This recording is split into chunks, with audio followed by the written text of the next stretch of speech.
Midsummer Night's Dream. 3 weddings, no funerals, a comedy. I was in this play when I was in college. Now, there is Theseus, the Duke of Athens, and he's going to marry Hippolyta, the Queen of the Amazons. And then there's 4 lovers, and you don't know who's going to end up with who. Hermia loves Lysander, and Lysander loves Hermia. And Helena loves Demetrius, and Demetrius used to love Helena, but now he loves Hermia too. So they all 4 run off to the forest, where they encounter the fairies. Oberon, Titania, Puck, Peas Blossom, Cobweb, Moth, and Mustard Seed, and I played the part in our production of the first fairy called Wildflower. Now, Oberon and Titania are in a fight, which you just saw, and Oberon tells Puck to go get a magic flower, the juice of which on sleeping eyelids laid will make our man or woman madly dote upon the next live creature that he sees. Well, he plans to use it against Titania, but seeing those mixed up lovers so screwed up, he says to Puck, do what you can. So then, also in the forest, there are these clumsy, rude, mechanical guys who are rehearsing a play that they're going to put on at the wedding.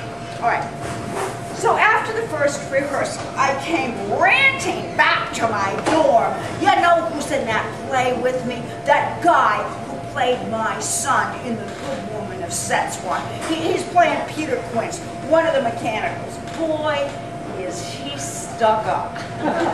In that other play, we had this sort of backstage routine. He would come up to me and he would say, "Mother," and I would say, "Oedipus." So we started rehearsing the fairies all together, the dance and the logo.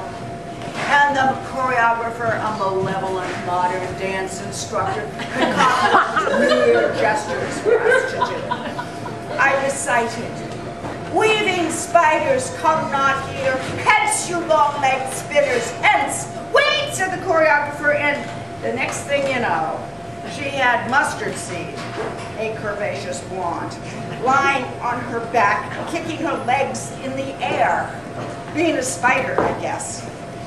Well, as the rehearsals went on, before you know it, the actors started to imitate those mixed up lovers. Mustard Seed, the curvaceous blonde, she used to be engaged to Lysander, but she broke off the engagement. And Lysander now was smitten with Hermia. Peter Quince took me to the movies, and he asked me out a second time, but I couldn't go because I was seeing my regular boyfriend, so he asked Mustard Seed. See what I mean? So there was this magic flower in the play, and the magic flower made Titania fall in love with Bottom the Mechanical with the donkey's head, and the lovers got even more mixed up. And as we rehearsed the scenes, the fairies kept bumping into mechanicals, and Mustard Seed kept bumping into Peter Quince. Peter Quince always wore spectacles in rehearsal that he would wear in the final production. Conceited Tufts method actor. and then our costumes came. And Mustard Seed wore this sort of loose velvet gold jackets, which completely masked those dimensions I'd spotted on the costume chart. 36, 23, 36. My white satin dress was too big on the top, so I had to pad it, but I decided every night Wildflower would wear a fresh gardenia in her hair. Well, the play went on, and it was very successful. There was a second flower, which negated the effects of the first flower. And so Titania no longer loved the guy with the donkey's head and the right jacket, got the right Jill, and the mechanicals' play was hysterical. And there were 3 weddings blessed by the fairy queens. Oh, and the review. Well, the review made special note of Peter Quince. Peter Quince was a real surprise for those of you who saw him as the flyer in Good Woman of Setswan. He would do well to hide his good looks behind spectacles more often, if it makes this kind of difference in his acting. Well, our backstage romances continued after the curtains rolled down, and Mustard Seed broke up with Peter Quince, and I broke up with my old boyfriend, and before you know it, Peter Quince and Wildflower were as smitten as the moonstruck lovers.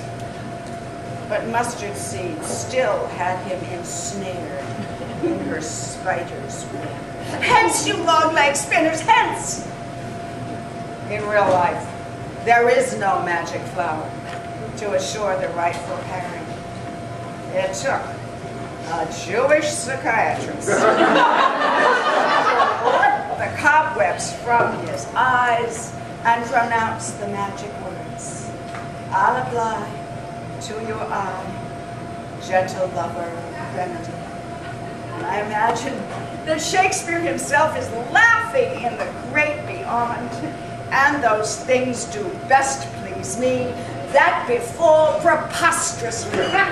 Lord, what fools these mortals be. And eventually, Hermia married Lysander.